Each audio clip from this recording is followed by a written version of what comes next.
We'll hear argument this morning in Case 22-800, Moore versus United States. Counsel? Mr. Chief Justice, and may it please the Court, the word income is not an ink blot. Income was understood at the time of the 16th Amendment's adoption to refer to gains coming into the taxpayer, like wages, rents, and dividends. Appreciation in the value of a home, a stock investment, or other property is not and never has been taxed as income. The reason is that a gain is not income unless and until it has been realized by the taxpayer. The Court squarely held as much in Eisner versus Macomber just a few years following adoption of the amendment, and the Court's decisions have held that line for a century. That precedent makes easy work of this case. It is undisputed that the petitioners realized nothing from their stock investment. They were taxed not because they had any income, but because in 2017 they happened to own shares in a corporation carrying retained earnings on its books. This is a tax on the ownership of property. It therefore must be apportioned. Dispensing with the need for realization sweeps away what the framers regarded as the essential check on Congress's power to tax property. The government cannot identify a single thing that Congress couldn't tax as income under its position that realization is unnecessary. Without realization, there is no limiting principle. Accepting the government's position on income would make a hash of the current law. The tax code's gateway definition of gross income exerts the full measure of Congress's taxing power under the 16th Amendment by reaching all income from whatever source derived. If the government's position in this case is right, then current law already requires taxpayers to report and pay tax on appreciation in the value of all their assets, on corporate earnings for any stocks that they own, and on any paper gains from their contracts and loans. That's not how the income tax has ever worked, going back to 1913. Again, the reason the law that doesn't work that way is the obvious one. Unrealized gains are not income. The only way to make sense of the income tax as it's existed for a century is to stick with the original meaning of the 16th Amendment. The Court should reaffirm that there is no income without realization. I welcome the Court's questions. When you say realization, do you have a definition for that or an explanation as to exactly what it is? And how is it different from, say, attribution? Thank you, Justice Thomas. Realization in the main is going to be receipt, but in other instances it would be other types of enjoyment of an economic gain such that the taxpayer can put that gain to his or her own uses and benefits. That might be forgiveness of a loan, or it might be assignment of income to a third party. Well, there certainly is realization here by the corporation, if not the taxpayers, right? It isn't a case like appreciation of property where nothing has happened. You buy property, you're holding it for 20 years, you haven't sold it, nothing has happened. Here something has happened and income has gone to the corporation. Isn't that right? Yes, the corporation has income, and we don't dispute that the corporation realized income over the decade-plus years that are being taxed by the MRT.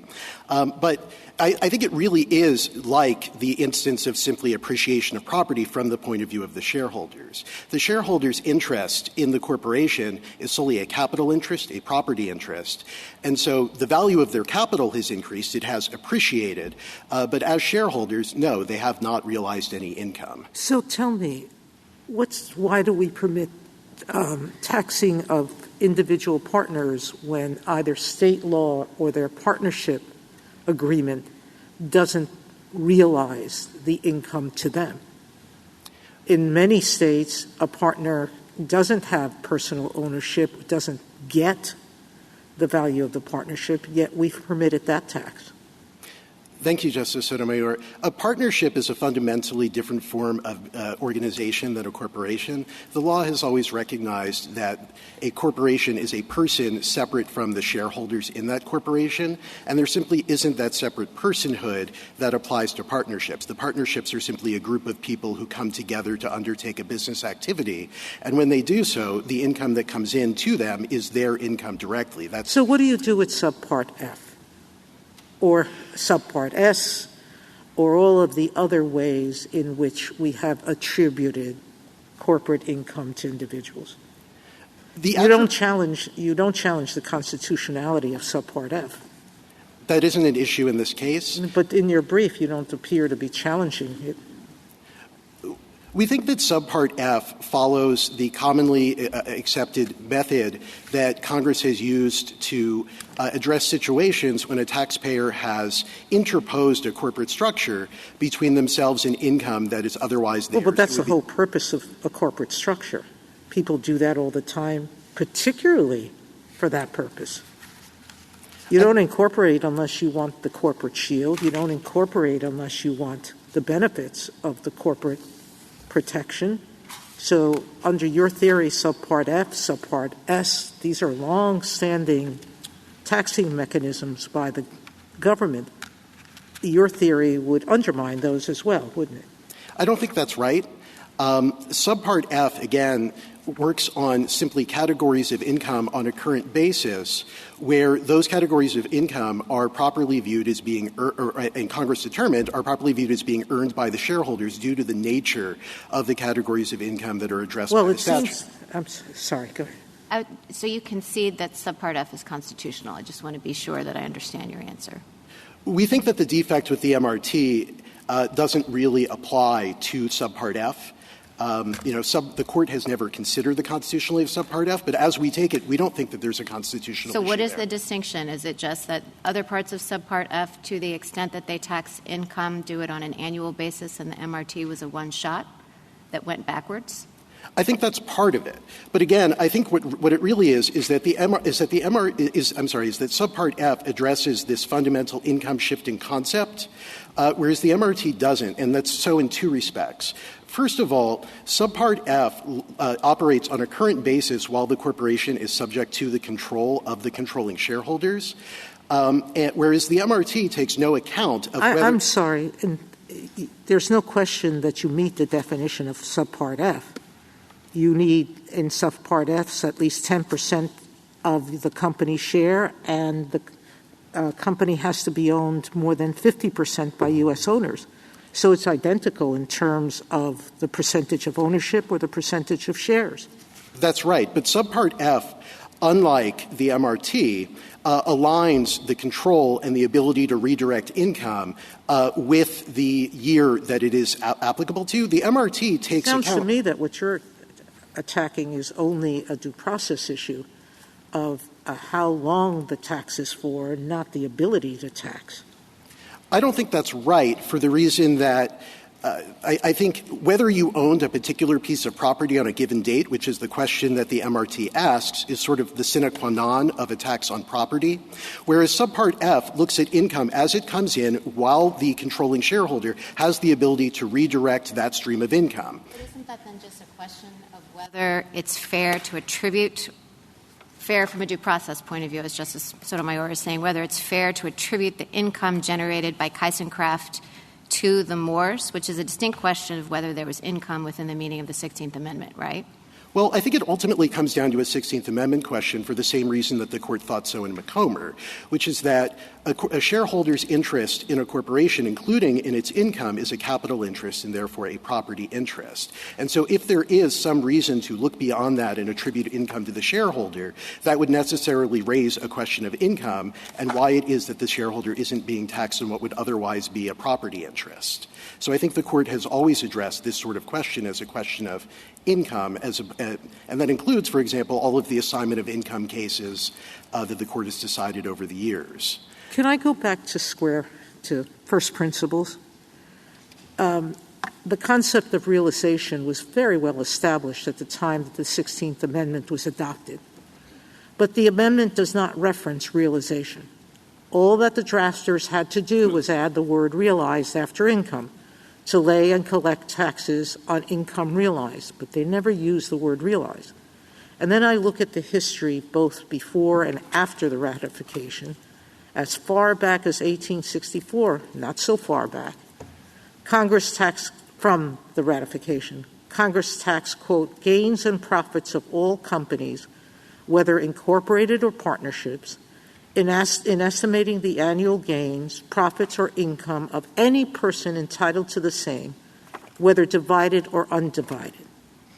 In 1913, just 8 months after the ratification of the 16th Amendment, Congress included undistributed corporate earnings to certain shareholders. Your brief tries to distinguish all these things, but I come back to the main point. Both sides can point to congressional actions that taxed some realized income, some or didn't tax unrealized income, but we have examples of Congress taxing unrealized income. Why don't I take it that the plain text of the amendment doesn't make reference to realization? I think there are two central features of the text of the amendment that reflect that it does apply only to realized gains. The first is simply the use of the word income. I would particularly commend to the Court's attention the amicus brief filed by the professors of law and linguistics, which analyzes the use of the word income in period text. As I go back, all of this goes back and forth because the government has other definitions. We're back in square one if what we're doing is weighing historical definitions. The weighing in this case, Your Honor, is quite lopsided. The government relies principally on two definitions that were put forward by economists in the years following the amendment's adoption, and neither of which reflects the common understanding at the time. One of the economists recognized that he was simply espousing his own economic views, divorced from any question of law or common understanding. And the second economist recognized that the common understanding of income is what we say that it was, a realized gain. So far as the common understanding of the term was concerned, the only indication that the Court has before it, aside from dictionaries which, again, lopsidedly favor our position, is the corpus linguistics analysis of the professors of law and linguistics, which looks at how the word was used in everyday language at that time. And it concludes that unanimously, where it's possible to distinguish, income meant realized gains. There's also in the amendment the language from whatever source derived. As we pointed out, derived was generally meant to refer to concepts like receipt. And indeed, again, the amicus brief of the professors of law and linguistics recognized that when income was described as being derived, it was always used in that fashion. I guess I'm not sure. Go ahead. I thought that was just a response to Pollock, which had distinguished between income on personal property and other forms of income. And all that the 16th Amendment authors were doing is to say that distinction that Pollock drew, we don't approve of that distinction. Right. I think that what the 16th Amendment did was remove the necessity to consider whether income came from one source, particularly property, versus other types of sources. But in so doing, it necessarily required as a precedent that the amounts that what was being taxed, in fact, be income and not something else. But why should we take the common meaning of income rather than the legal meaning, given the context that Justice Kagan points out? I mean, if the 16th Amendment was specifically responding to this Court's legal precedent related to the meaning of income, I guess I'm curious as to why you think that the common meaning of income is what we should be focused on when we try to understand what the 16th Amendment meant when it used that term. Well, that's certainly the approach the Court typically takes in addressing questions of original meaning. But that aside, that's what the Court's cases have said for Merchants Bank and Macomber again and again, that the 16th Amendment is to be construed according to its ordinary meaning. And I would note that if the Court were to depart from that and say, for example, that personal property was not subject to apportionment, which I take it to be the thrust of the questions in this direction, taxes on personal property, that is, that would upend pretty much the entire line of the Court's 16th Amendment jurisprudence over the past centuries. But why? I'm sorry. Go ahead. No, go ahead.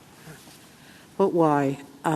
If what we do is to think about a particular tax, which seems to be what we've been doing for over 100 years, to see whether that tax is income as understood by attribution or as an excise tax or by other principles, we wouldn't have to we would consider each tax on its own form. You're asking us to just announce what realization is out of context. And for the last 100 years, we've been studiously avoiding doing that because we recognize that it's dangerous to do that. to state a word like realization, we then have to come up with a working definition that applies to every piece of property and every way in which people gain wealth. It doesn't seem logical to me.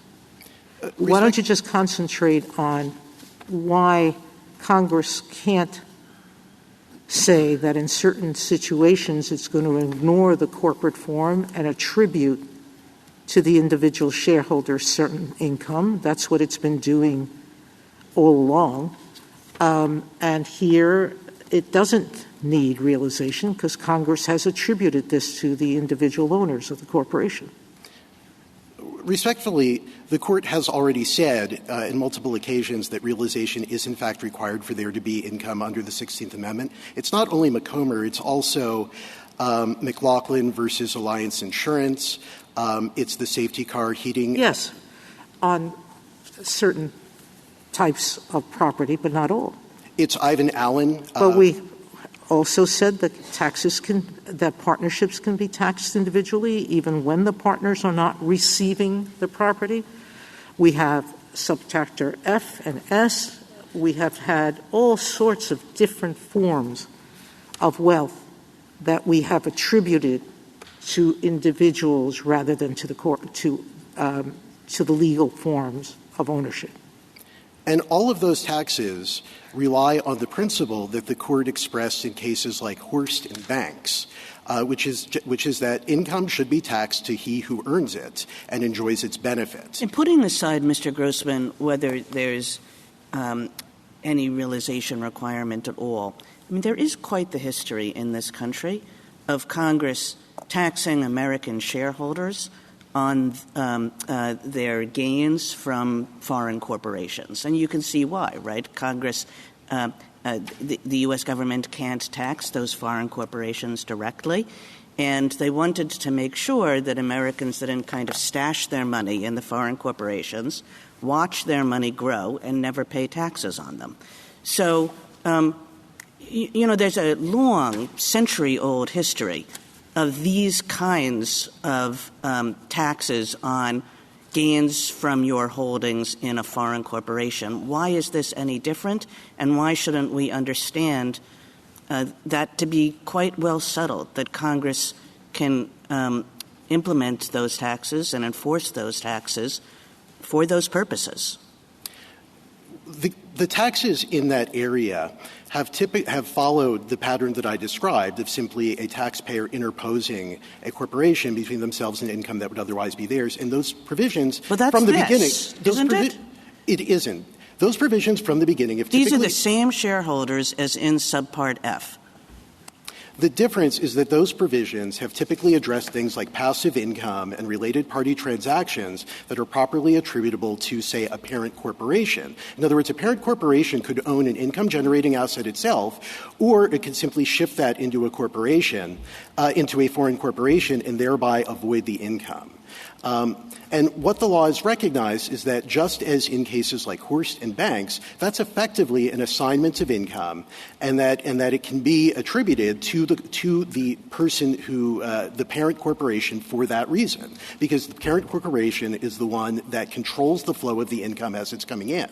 The MRT, by contrast, operates as a tax on property. It doesn't take account of any power that the shareholder had over the income as it was coming in the door to the corporation. It only takes account of ownership in 2017. That seems to be an argument about timing. In other words, we have realization in this case. The entity realized income.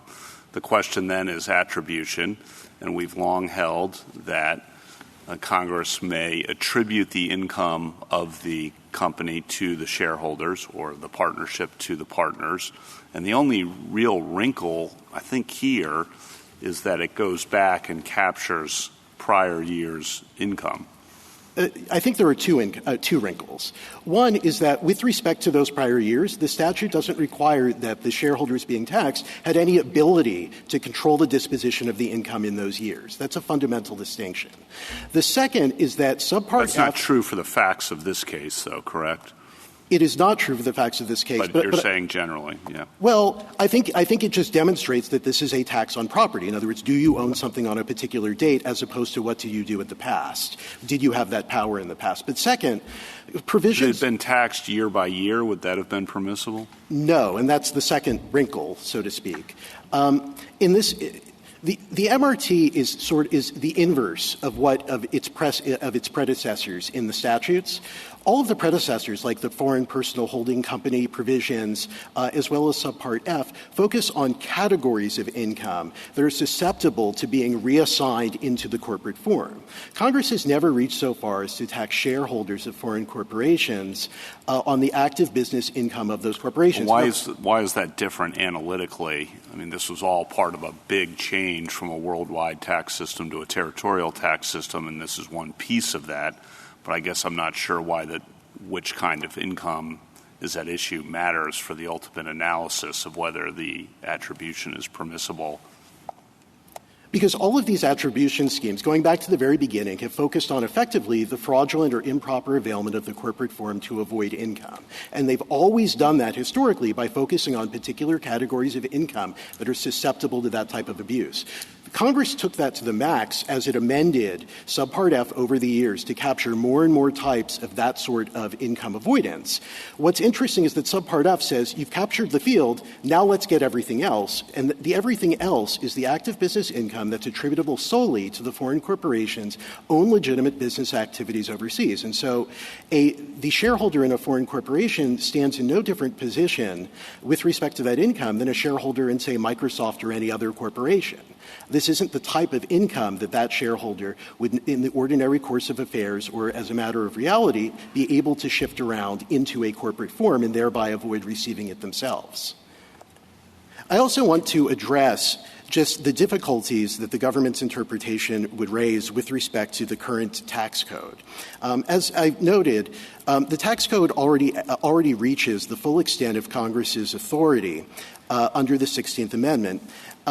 And if the government is right, therefore, that certain novel categories of income, certain novel categories of what had heretofore been regarded as unrealized income or unrealized appreciation were subject to taxation under the 16th Amendment, then those would already be subject to taxation under existing law. Can I ask you a question about your argument before you go on with the government's? So if we agree with you that the 16th Amendment's use of income requires realization and that the MRT does not meet the realization requirement, those are two, I think, different steps of your analysis. It seems to me that all we've done is demonstrate that the 16th Amendment doesn't justify the MRT. Don't you still have to demonstrate that the MRT is a direct tax in order to establish that the Constitution has been violated? Well, if the MRT is not a tax on income, then I think it stands to reason that it would be a tax on the ownership of shares, because otherwise — Well, the government makes another argument in their brief. For example, they offer that it could be an excise tax. So I guess my point is just any indirect tax, I would think, just has to be uniform under the Constitution. So it seems as though it's your burden, regardless of this issue about realization, to establish that this tax is a direct tax in order to sustain your constitutional argument. Am I wrong about that? We allege below that it was a direct tax. The government filed a motion to dismiss. It argued that it was, in fact, a tax on income. It did not dispute. So I appreciate that people haven't argued this. Would we then send it back to the Ninth Circuit to determine this issue of whether or not it's a direct tax? Or is it your argument that we can sustain its constitutionality just because we haven't had briefing on this particular aspect of it? Well, I think what the Court could do is answer the question presented. As to whether or not there would be anything left for remand, I think it's at the Court's discretion as to whether it wishes to reach the government's excise tax argument. So far as that argument is concerned, again, the bare text of the statute operates based solely on ownership of a particular piece of property on a particular date and takes no account of any type of business operations of the people whom it's taxing. That is the sort of tax that Flint, which I think is the high watermark mark of the court's excise tax jurisprudence, indicates is, in fact, a tax on property and cannot be sustained as an excise tax. So I think the court could very easily make short work of that argument. Going to the government's position regarding... Is that argument within the question presented? No, Your Honor. Was it preserved? No, Your Honor. It was raised for the first time before this court. So far as the government's position is concerned, I mean, just think about, for example, if someone has a contract to sell widgets to a third party in a future year. If the price of widgets goes down so that they're less expensive to manufacture or acquire, then necessarily that person has received an economic gain. Under the government's position, that would be taxable. Thank you. Thank you, counsel. Justice Thomas? Anything further? Would your case be any different or your argument be any stronger if we were talking about real estate rather than owning stocks in a corporation or an interest in a corporation? No, Your Honor. Pretty much all of the Court's 16th Amendment cases over the course of the last century have concerned personal property in the form of investments. I think it's well established at this time that taxes on personal property well, actually, what I'm more interested in is not necessarily a distinction between real and personal property, but rather having an investment in a corporate form or a partnership where you can actually – there is an argument that the income had been realized by the corporation or income had been realized, as you've heard this morning, by the partnership, and whether or not that should then be attributed to those who invest in those companies. Whereas in real estate, unless there is a transaction, a sale or lease or something, there's no taxable transaction. So would there be a difference between a stake in a corporation or partnership as opposed to real estate or other personal property? I don't think so. I mean, the Court has applied the same principles across the sweep of its 16th Amendment cases. Pretty much all of the early ones applying the principle that we put forward did involve corporate investments and different types of corporate reorganizations that the government argued resulted in income to the shareholders. But the Court applied the same principles in cases like Brunn, for example, that involved real property, and recognized that in that instance there equally had to be realization. Likewise, in Blatt, the Court reached the opposite result in Brunn, with respect to an improvement made to real property. So we don't think the constitutional principles are any different. I think the only difference, perhaps, with respect to corporate shares is that the government might have an argument that there is some type of constructive realization under the statute that imposes the tax. But isn't that just based on the questions this morning, that seemed to be a vulnerability that you would not have with real property, for instance?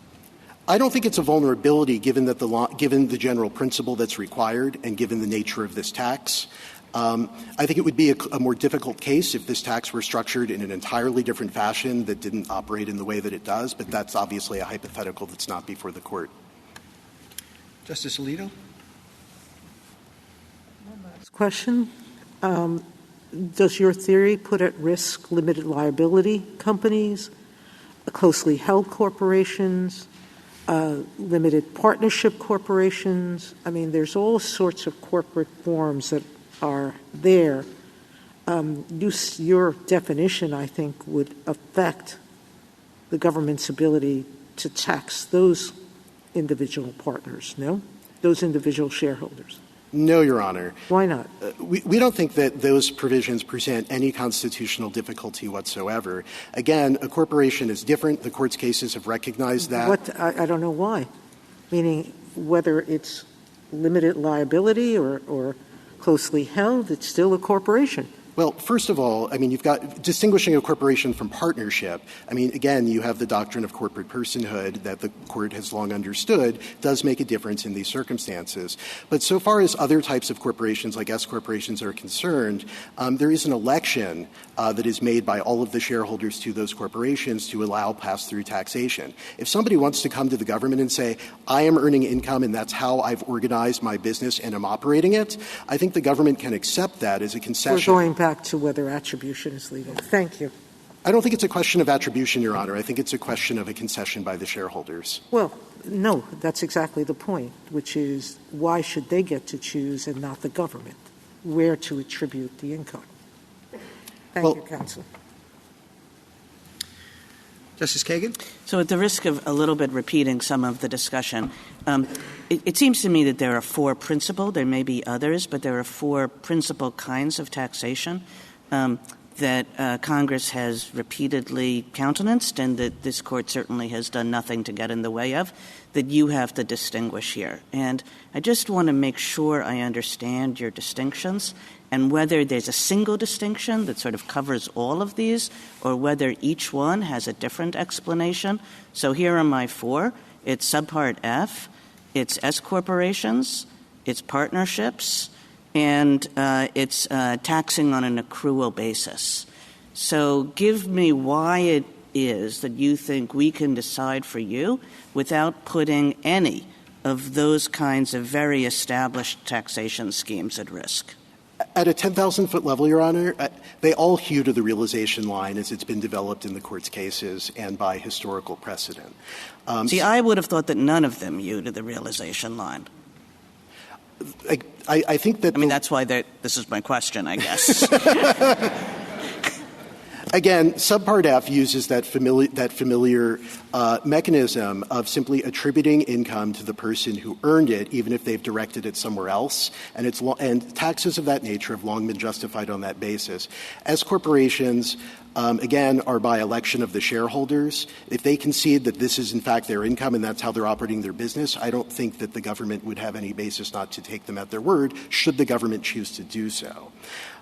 So far as partnerships are concerned, again, there's no separate person that sits above the shareholders the partners of a partnership, and those have always been treated differently going back to the Dartmouth College case, and where it wasn't even new at that point. But with respect to income, going back to Gibbons versus Mahan, which recognized it as a well-established principle at that point that corporations are different in that respect from partnerships. Indeed, that was the basis on which Macomber rejected the same argument. And then finally, with respect to accrual, the Court already addressed that issue in the safety car heating and lighting case, where it held that standard 16th Amendment realization principles, and it cited, among others, Macomber, applied to the accrual method of accounting. So, whatever question there might be about that methodology and its constitutional status, I think at this point that's been long established and is water under the bridge. Mm-hmm. And can I go back to Justice Thomas's question, which is your own definition of realization? And I'm just going to give you Macomber's and tell me if you agree with it or disagree with it or think it needs to be modified. Macomber said, that which proceeds from the property is severed from the capital, is received or drawn by the recipient, that is the taxpayer, for his separate use. Is that your definition too? I think subsequent case law has recognized that the separation concept doesn't necessarily apply in every circumstance, although it does apply in the circumstance of distinguishing shareholders versus corporations. So for example, in Brune, we've basically ignored this separation requirement, correct? The Court said that it was applicable in the corporate context, but not necessarily in other contexts. In that example, for example, an improvement that was made to land that was not severable from the land. And that definition really wouldn't be very good to explain Subpart F. Is that correct, too? Well, I think what the Court has recognized in subsequent cases is that it's really the concept of realization as opposed to, say, actual receipt that is important. I mean, look, it's going So what you're saying is basically we've left Macomber behind. No. I think the Court's cases through Glenshaw Glass, up through as recently as, say, Indianapolis Power and Light or banks, recognize that there is something more that is needed than a mere economic gain. No. I wasn't suggesting that we've left entirely behind any concept of realization. I mean, that's a different question. But that we've left the Macomber definition of realization behind.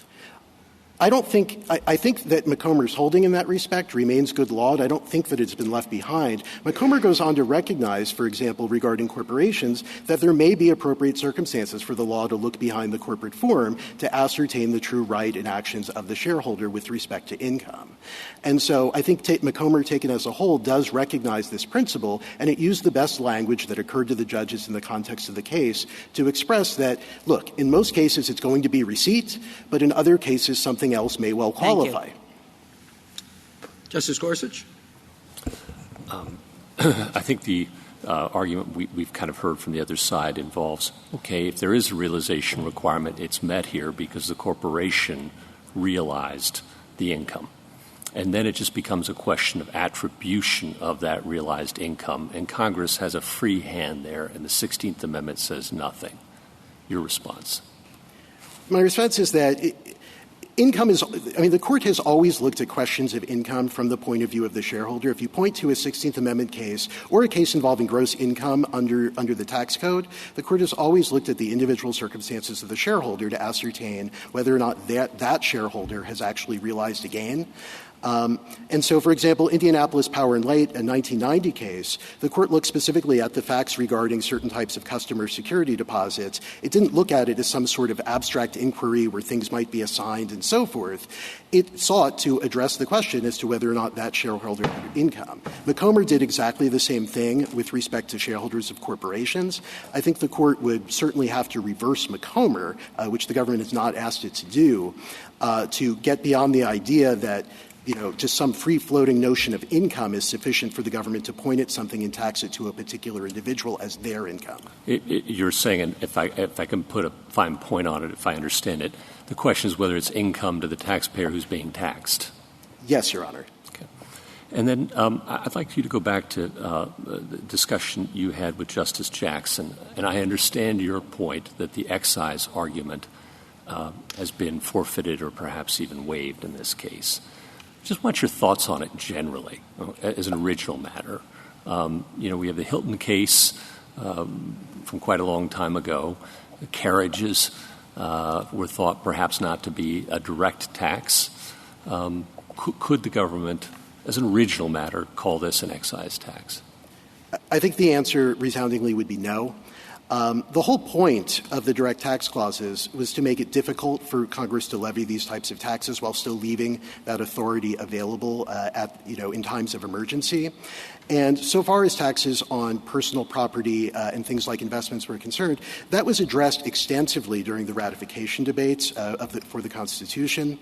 And it was really one of the primary arguments of the anti-federalists against ratification of the Constitution was that permitting Congress to levy direct taxes would simply be a step too far and would allow Congress to destroy the states and reach all the property that was known to all families across the country. So, that was one of the foremost concerns, and the way that the framers addressed that was to render these types of taxes specifically subject to apportionment. This was addressed and discussed at the Connecticut, the Pennsylvania, and the Virginia ratifying convention by James Madison, by Chief Justice Marshall.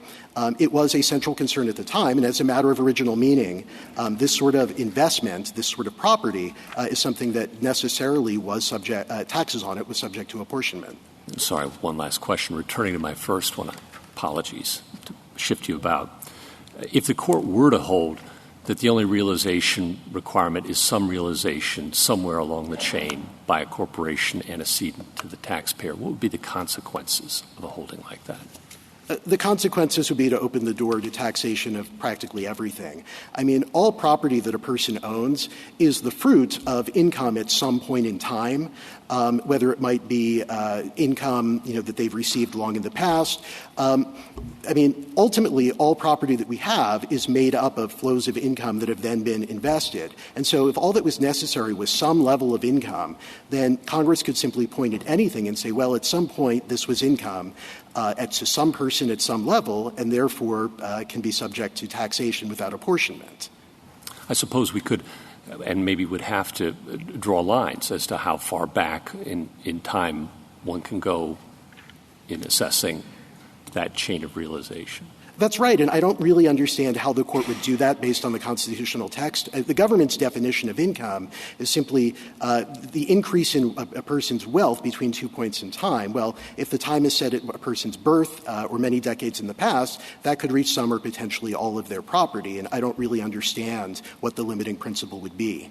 Thank you. Justice Kavanaugh? In your brief to distinguish Subpart F and S Corps and partnerships, you use the phrase constructive realization, and I would ask if you could define what you mean by constructive realization. Sure. We use constructive realization as a blanket term to encompass such concepts as constructive realization and assignment of income. And it just it refers to the general principle espoused in cases like banks and like Horst, that income should be taxed to the person who earns it and enjoys its benefits. And Congress, when it has enacted cases relying on that sort of doctrine, has approached it in that nature. In other words, assessing whether the income at issue is something that in the ordinary course of affairs could be attributed to the person, to the particular taxpayer at issue regarding, say, categories of income or abuse of the corporate form and so forth. Okay, thank you. Justice Barrett? Except there are situations, there are cases in which state law said that partners couldn't have control over the property or pull it out unilaterally, in which we've said it's okay for that income to be attributed to the partner. And I understand that partnerships are a different kind of form because as an ownership matter, the partners would own it equally. But I guess I don't think our cases have established control as the linchpin. Can you kind of point me in the right direction if you disagree? With respect to partnerships, if you accept the view that simply a partnership's income is directly the income of its partners, then restrictions on the use to which partnerships may put their income, such as distributing it in certain circumstances, is no different from a state law preventing an individual from using their own income in some particular fashion, spending it on a particular item that they might wish to purchase. But I guess I just mean that control, when we're thinking about how to define income, I'm just questioning whether control can really be the word to use, as opposed to just some sort of distinction between capital and income, the seed and its fruit, right? I mean, it seems to me that control might go a little bit too far. Control has always been an essential element of income attribution statutes because the general idea has to be that the taxpayer at issue has the ability to redirect that stream of income somewhere else and thereby avoid taxes on it. Why isn't that a due process issue? I guess this goes back to Justice Gorsuch's point about what would the consequences be, and we would have to draw lines. You said that means that something that was earned income anywhere along the line ultimately lands in, my bank account, and then it can be considered income to me. But is that a 16th Amendment problem, or is that a due process problem where we have to draw lines about when it's fair to attribute one person's income to someone else? I think it can raise issues under both, but the Court has traditionally considered it to be a 16th Amendment issue, not only in Macomber but in trust cases like Corliss, where, again, the Court considered it a question of did the taxpayer have control over the stream of income that he had, in that case, redirected into a trust for the benefit of his close family members. And that's the way the Court has always analyzed it from the point of view of the taxpayer and whether that taxpayer has actually received income or not. And last questions about Subpart F. I just want to be sure that I understand your position. You say that income is about whether the person has the ability to direct the income stream. Am I accurately repeating what you said when it's about attribution? I think that is a necessary part of it, yes. It's a necessary part of it. And you've also said that Subpart F corporations in general, of which Chris and Kraft meets the definition, Subpart F corporations and Subpart F do not pose the same 16th Amendment problem that you see here, right? We think that do you mean with respect to the application of Subpart F aside from the MRT? Yes. Yes. Okay. And is that because, kind of going back to your point about control, is the distinction then between MRT and the rest of Subpart F this idea that in the other context, the shareholders have some more ability to direct the stream? Well, I think it's two things. It's not that they have more ability, it's that they have any ability. Because, again, under the terms of the statute, the MRT doesn't take account as to whether or not a shareholder exercised control while that stream of income was coming in the door. It only focuses on ownership in 2017, but also that degree of control has also been combined historically with the question of whether or not the types of income being taxed are those that are susceptible to that sort of abuse, such that attribution is appropriate. You mean so there's some sort of like fraud overlay to this? Like, is this really functioning as a tax shelter, as Justice Kagan was pointing out? That's how Congress addressed it in the very first. And that's a constitutional requirement? I think Congress certainly viewed it that way in the very first income tax statute. That provision regarding fraudulent availment of corporations to avoid income was specifically limited, specifically by many of the chief proponents of the 16th Amendment to avoid the precise question that we're addressing, to the precise defect that we're addressing today.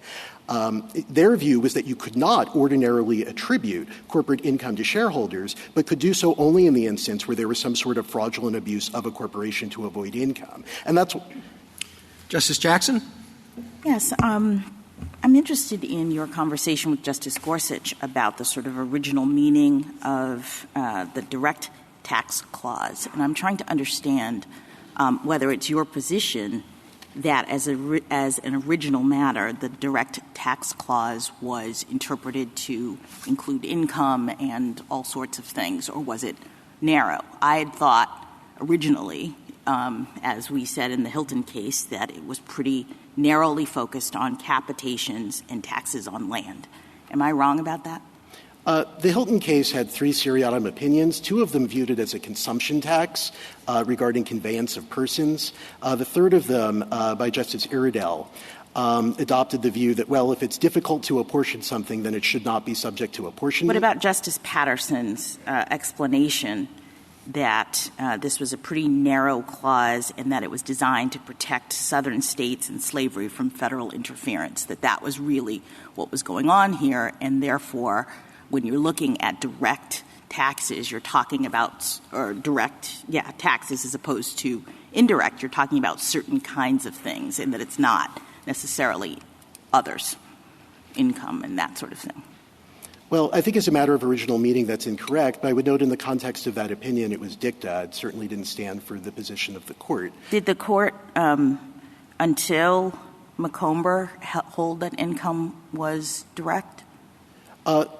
Not with respect so much to income, Your Honor. I'm sorry, Pollock is what I'm saying. Pollock. Well, I think the case that addressed this issue prior to Pollock was Springer, which did adopt the narrower interpretation of the direct tax clauses.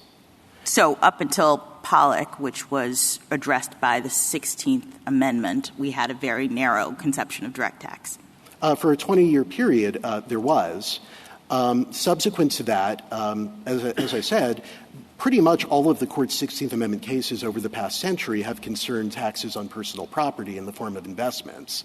So I think the Court would really have to upend its jurisprudence if it were to decide at this late date that the direct tax clauses ought to be given some other interpretation. All right. Let me ask you about realization. Going back to Justice Thomas's very first question and what the definition is, I guess I'm trying to understand whether you think Congress has the authority to define what constitutes realization or not. Is that something you are giving to the court through constitutional interpretation, or who gets to decide what the realization line is?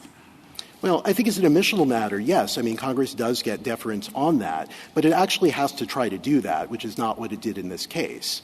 I mean, again, the tax here on its face turns on ownership of property on a particular date, and it doesn't take into account. No, I guess I don't understand your answer. If Congress could we find that there is realization in this case, that there is realization? Like, who makes the definition of realization?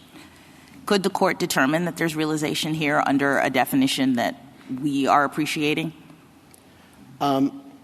I mean, the government has never argued that there's realization in this case. The government has simply presented its the other argument that realization is not required. So I think it would be unusual for the court to reach out and decide a question of that import without the government actually having pressed it. Are you asking us to – let me put it this way. Are you asking us to adopt a particular definition of realization under which your client wins in this case? If we disagree with you about what realization means, do you lose? We're simply asking the court to reaffirm the definition that it's applied since nearly the dawn of the 16th Amendment. So I don't think we're asking... Even though the 16th Amendment doesn't have realization in it, you're saying that the implied realization requirement has a definition that you're asking the court to adopt. We're simply asking the court to say that realization is necessary as that concept has been espoused in the court's decisions over the course of a century. Thank you. Thank you, counsel. General Prelogar. Mr. Chief Justice, and may it please the court. The MRT is firmly grounded in the 16th Amendment's text and history. The amendment allows Congress to impose taxes on incomes. That phrase had a well-established meaning drawn from numerous pre-ratification income taxes that Congress enacted before this court's decision in Pollock. Several of those taxes were like the MRT in that they taxed shareholders on undistributed corporate earnings, including the income taxes in 1864, 1865, 1867, and 1870. And this court upheld Congress's power to impose those taxes in Hubbard. The 16th Amendment's drafters therefore would have understood taxes on incomes to include taxes like the MRT. That's confirmed by the very first income tax Congress enacted under the 16th Amendment. That 1913 law taxed certain shareholders on their pro rata shares of undistributed corporate earnings. And the trend of pass-through taxation has continued throughout the next century, from taxes on partners to S-corporation shareholders to foreign corporation shareholders under Subpart F. Against all that history, petitioners stake their case on Macomber. But the court has limited Macomber to taxes on particular stock dividends that are not at issue here. If the court now extended Macomber's discussion to invalidate all taxes on undistributed business earnings, it would cause a sea change in the operation of the tax code and cost several trillions of dollars in lost tax revenue. Petitioners say that every other provision of the tax code could be saved under a theory of constructive realization, but they don't provide a comprehensive definition of that term or explain why it would rescue every provision except the MRT. My friend today said it's a blanket term that's defined by the circumstances where you can say that constructive realization occurred, but that's simply circular. And by conceding constructive realization, they've acknowledged Congress's power to draw reasonable lines about what counts as income and who can be taxed on it, which is exactly what Congress did in the MRT. Finally, the court doesn't actually need to resolve any fundamental questions in this case about whether the 16th Amendment requires realization.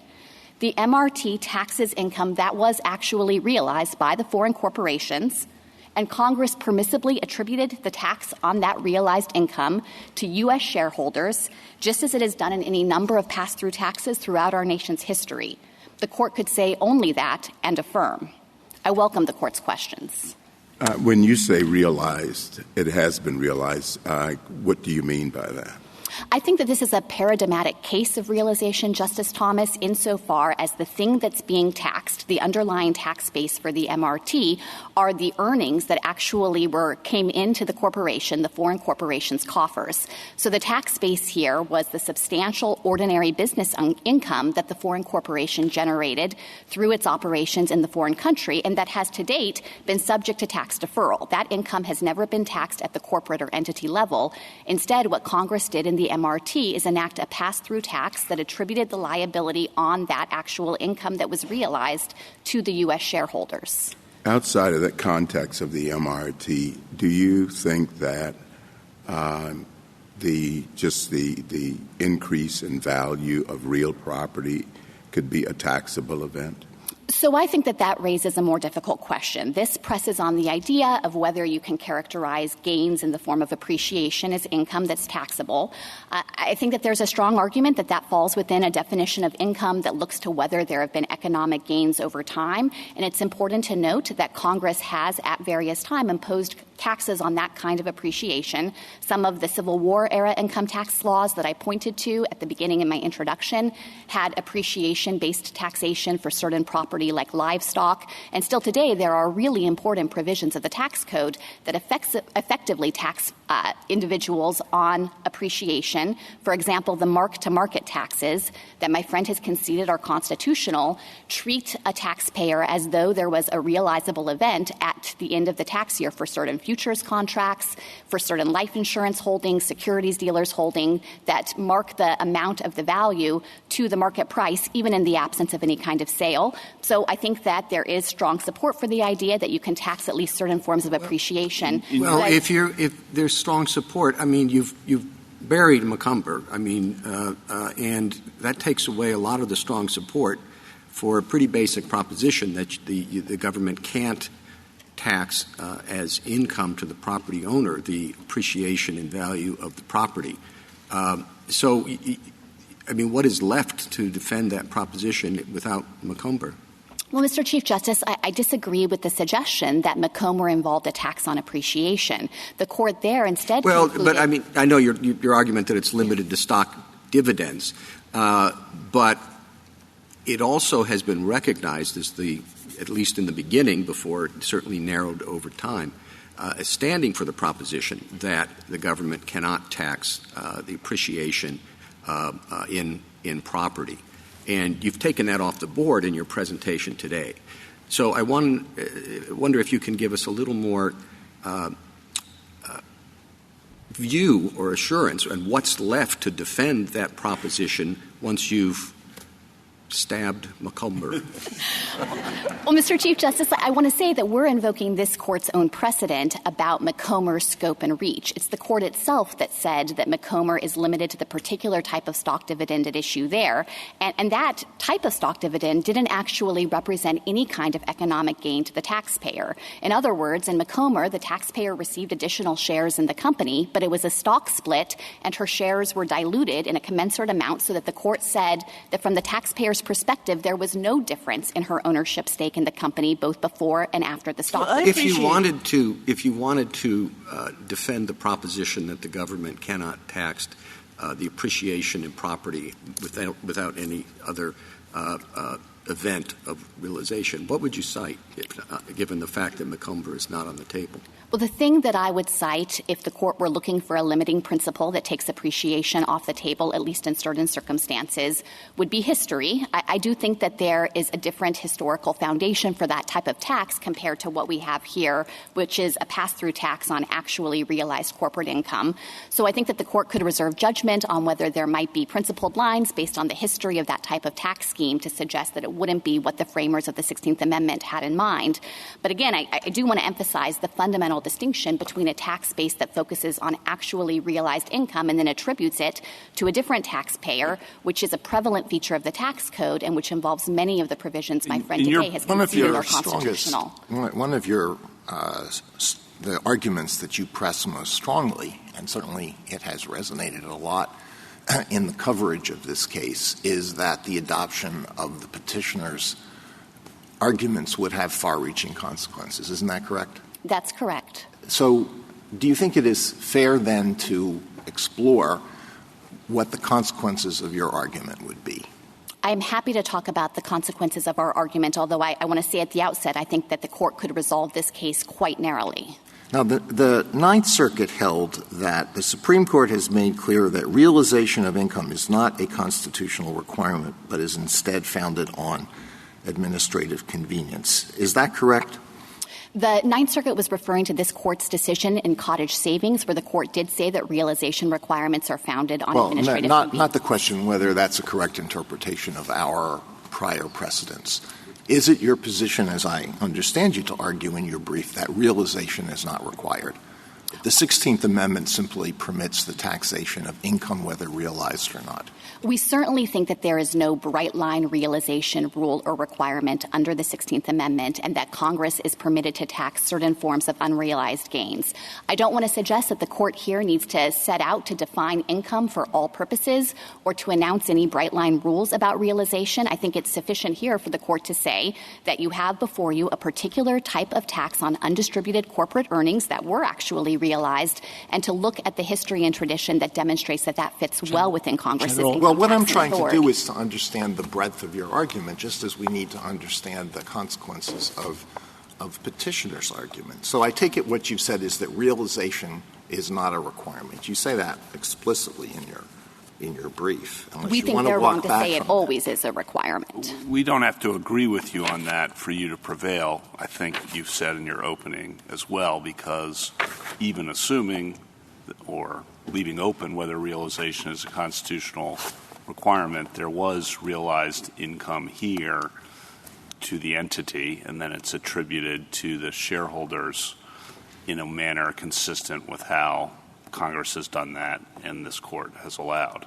That's correct, Justice Kavanaugh. We think that here the constitutional question is actually quite easy, and it doesn't require the Court to consider some of the foundational questions about the meaning of the 16th Amendment in other contexts, because here we have paradigmatic realized income at the entity level, and this functions just like the pass-through taxes on partnerships, the taxes on other types of corporate shareholders, S-corporation shareholders, and particularly in the context of foreign corporations, the tax under subpart F, of which the MRT is just a part. So your answer is that there need not be realization by the taxpayer. It's sufficient if there's realization by some other entity, correct? Under the 16th Amendment, that's correct, although there is a due process question in that context about the limits on Congress's ability to attribute income that was realized by one taxpayer to another taxpayer. All right, that's the due process question, and that's a question of substantive due process.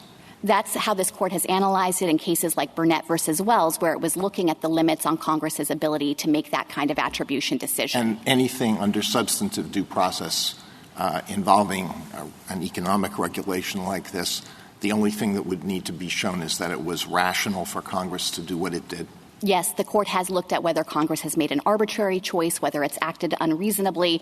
But I think that the Court's precedents reveal that the Court really has looked at whether the taxpayer who owes the tax liability has a relationship to the underlying income. If it's a rational basis review, then that's not much, right? So we could say the 30-year requirement here is a substantive due process issue, so we don't have to grapple with it here. But to be honest, we would be saying, unless you can show it was irrational, that would be sufficient.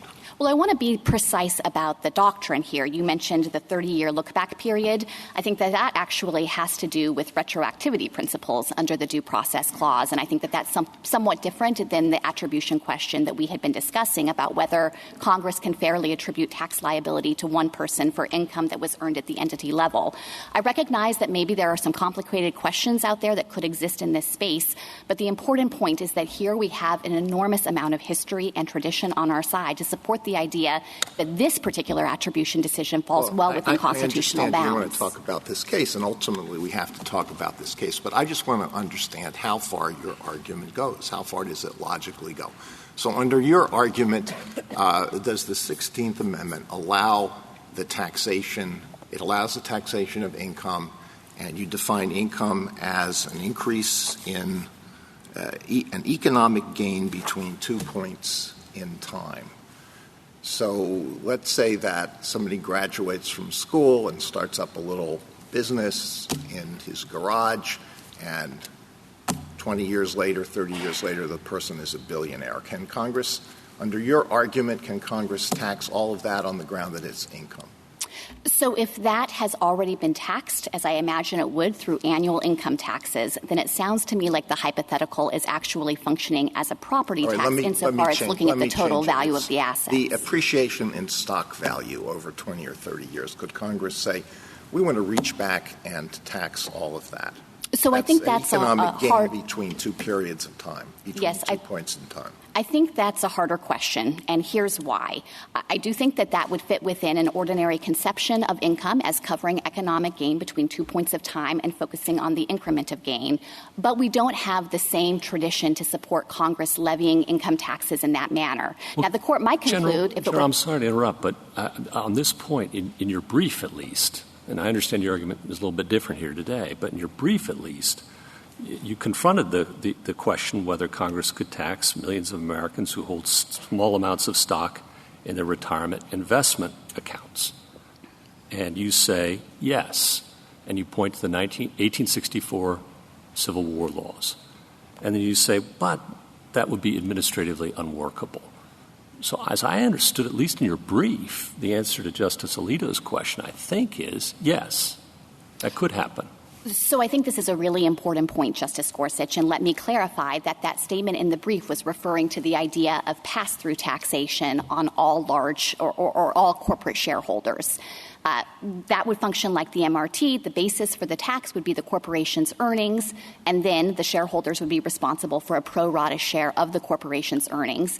That's a different type of pass-through tax. I'm not sure that's clear. It seemed to me, at least, that the argument was that you were dealing with was the change in value over time, and stock prices increase. Could you tax that otherwise we would consider unrealized gain, treat that as a realized gain? And the answer is yes, because they did that in 1864, and because if there's any limitation, it has to do with administrative workability. In 1864, they were doing a pass-through tax on the corporate earnings, and so the calculation of the tax was not based on the appreciation in the shares, but rather was based on what the corporation had actually earned as its income. Okay. And I don't want to suggest that a tax on appreciation in stock would necessarily be invalid. As I had mentioned to Justice Thomas, there are provisions on the books today that my friends concede are constitutional. But let me say that to the extent that this question and Justice Alito's question is pressing on the idea that maybe this kind of appreciation should just be beyond the reach of Congress's taxing power. No, I'm just asking what the limits of your argument are, and it seems to me there are none. Well, I certainly think that Congress has broad taxing power, and what I was about to say is that here the relevant question is not whether Congress has the power to tax in the first place. The Court has said Congress has plenary power. It can tax people just for existing. The question is whether that's a direct tax that has to be apportioned or whether it's subject to the rule of uniformity as an indirect tax. And if I might address what I now perceive to be kind of a backup argument. So the first argument, the brief argument, is no realization requirement. Today I'm hearing, well, even if there is realization, there was somewhere in the chain realization, and then Congress can attribute it freely as it wishes. And I understand that argument, but I'm not sure how we fit it with our precedent. If we ditch Macomber, I understand your argument.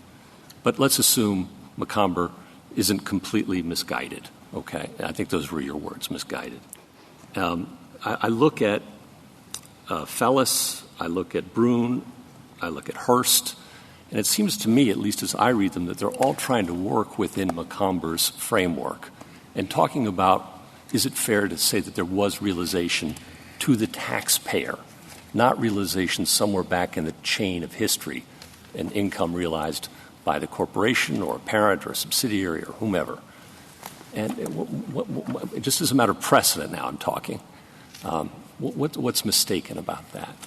So in those subsequent cases, I wouldn't say that the Court was mistaken there. It did happen to find a realization on the facts of those particular cases. For the taxpayer, right? For the taxpayer. Of course, they involve different types of tax. None of those cases involved a pass-through tax. And so I think looking at what is maybe the closest precedent to the situation that we have here, I'd point to the Court's decision in Eisner versus Mellon, which considered the propriety of a tax on partners, even in a circumstance where they couldn't actually access the partnership income because state law prohibited a distribution to them. And the Court said that was perfectly fine. You haven't made an argument that there was realization to this taxpayer, though, have you? But the whole premise of pass-through taxation. Just answer that before you launch off.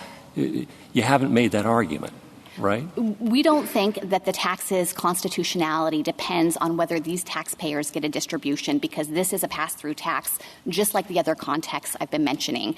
And I think that there are kind of two ways to think about it. I'll take that as a yes. Well, I was about to say there are two ways to think about it. One is to say that there was realized income at the entity level, and Congress can permissibly attribute that to the taxpayer. Another way to look at it would be to say that the taxpayer has a close enough relationship to that underlying income for Congress to permissibly treat it as income to the taxpayer. But we don't have that argument before us. What do we do about that? That argument hasn't been made. Well, we certainly intended to make that argument, and I understand our briefing to focus on both aspects of this issue. We, of course, joined issue with petitioners on whether the 16th Amendment requires realization. Because to the taxpayer or to anybody, and you say, no, it doesn't require realization. And now today you're saying maybe it requires realization, but not to the taxpayer. The one argument that I'm missing is that there was realization here to the taxpayer. That's just not even in the briefs. It's not in the argument today. What do I do about that? Well, I think we did. If you think there is realization to this taxpayer, why didn't you make that argument? We are not suggesting that there's anything like strict realization in the sense of the taxpayer having received something in hand. But I don't even understand petitioners now to be saying that's what's required, because they concede that any number of other... And our cases in Brune and Horst say that there can be something like a constructive realization in a partnership situation or a fraud situation or an S-corporation situation. We've been clear about that there's some enjoyment that the taxpayer has over that money, some control. He may assign it elsewhere. He may choose to keep it in the S-corp, whatever, but he controls it. And so there's some realization under Macomber's framework that's enough. But that argument that this taxpayer had that kind of enjoyment isn't in the briefs before us. And I'm just wondering, what do I do about that? Well, I think we did make that argument because we made the point that to the extent the court goes down the road of recognizing some theory of constructive realization, then the MRT would fit within that same framework, because petitioners haven't identified any actual distinction between how those other tax contexts operate and how the MRT operates. Let's just say I don't see that argument. Then what do you want me to do? Am I supposed to vacate and remand for consideration of that question? Is it waived? What would you have me do? I certainly think that in our brief we argued that here the taxpayers can properly be held accountable for the corporation's income, and that the court could say that. I got that argument, General. Yes. I got the argument that either there's no realization or as a backup there's realization and fair attribution. But if I'm working within this court's precedents, if I don't consider them wholly misguided, okay? If I'm not willing to overturn 100 years' worth of precedent, which you're asking us to do, and the question is it fair to say this taxpayer constructively or actually realized this income? Should I vacate and remand?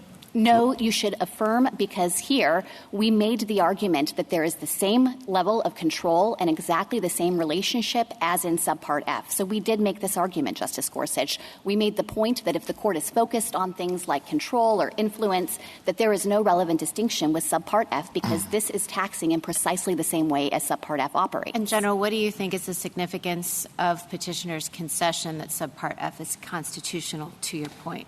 I think that is an incredibly significant concession here, because it demonstrates that even if the court were to apply a lens of control or influence, I think the right word to use would be relationship to the income.